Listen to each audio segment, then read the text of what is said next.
ನಮಸ್ತೆ, ನನ್ನ ಹೆಸರು ಮುಕ್ತಾ ಶೇಖರ್. ನಾನು ಬಸವ ಆಕ್ಯೂ ಅಕಾಡೆಮಿಯಿಂದ. ನಾನಿವತ್ತು ಟೆನ್ನಿಸ್ ಎಲ್ಬೋ ಪೇನ್ ಅಂದ್ರೆ ಮೊಣಕೈ ನೋವು ಅಂತಿರ್ತಾರೆ ಎಲ್ರು, ಅದಕ್ಕೆ ಕಲರ್ ಥೆರಪಿಯಿಂದ ಹೇಗೆ ಸೊಲ್ಯೂಷನ್ ಸಿಗುತ್ತೆ ಅನ್ನೋದ್ರ ಬಗ್ಗೆ ನಾನು ಹೇಳಕ್ ಬಂದಿದ್ದೀನಿ. ಟೆನ್ನಿಸ್ ಎಲ್ಬೋ ಅಂದ್ರೆ ಮೊಣಕೈ ನೋವು ಇದ್ದವರಿಗೆ ಎರಡೂ ಕೈ ಉಂಗುರ ಬೆರಳ ಮಧ್ಯದ ಜಾಯಿಂಟ್ಗೆ ಎಲ್ಲೋ ಮತ್ತೆ ಸ್ಕೈ ಬ್ಲೂ ರಿಂಗ್ ಅನ್ನ ಹಾಕ್ಬೇಕು. ಎಲ್ಲೋ ಮತ್ತೆ ಸ್ಕೈ ಬ್ಲೂ ರಿಂಗ್ ಎರಡೂ ಕೈ ರಿಂಗ್ ಫಿಂಗರ್ ನ ಮಿಡಲ್ ಜಾಯಿಂಟ್ಗೆ ಹಾಕ್ಬೇಕು. ಹಾಗೇನೆ ಎಡಕೈ ತೋರು ಬೆರಳು ಮತ್ತು ಕಿರು ಬೆರಳಿನ ಮಧ್ಯದ ಜಾಯಿಂಟ್ಗೆ ಫುಲ್ ರಿಂಗ್. ಈ ಕಲರ್ ಅನ್ನ ಡೈಲಿ 3-4 ಗಂಟೆ ಕಲರ್ ಹಾಕಿದ್ಮೇಲೆ ಕಲರ್ ಕೈಯಲ್ಲಿ ಇರ್ಬೇಕು 3-4 ಗಂಟೆ.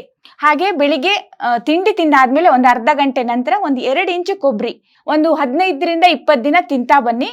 ಈ ಮೊಣಕೈ ನೋವಿಂದ ನೀವು ಹೊರಗಡೆ ಬರ್ತೀರಾ. ಇದೇ ತರ ನಿಮ್ಗೆ ಜಾಯಿಂಟ್ ಪೇನ್ ಗಳ ಬಗ್ಗೆ ಬೇಕಾಗಿದ್ದಲ್ಲಿ ವಿಷಯಗಳು ಗೊತ್ತಾಗ್ಬೇಕು ಅಂತ ಹೇಳಿದ್ರೆ ನೆಕ್ಸ್ಟ್ ಮಾರ್ಚ್ 24ರಂದು ನಮ್ಮ ಬಸವರಾಜ್ ಸರ್ ಕ್ಲಾಸಸ್ ತಗೋತಿದ್ದಾರೆ ಜಾಯಿಂಟ್ ಪೇನ್ ಗಳ ಬಗ್ಗೆ. ಈ ಕ್ಲಾಸ್ ಅನ್ನ ಸೇರ್ಕೊಂಡು ಅದರ ಉಪಯೋಗ ಪಡೆದುಕೊಳ್ಳಿ. Thank you.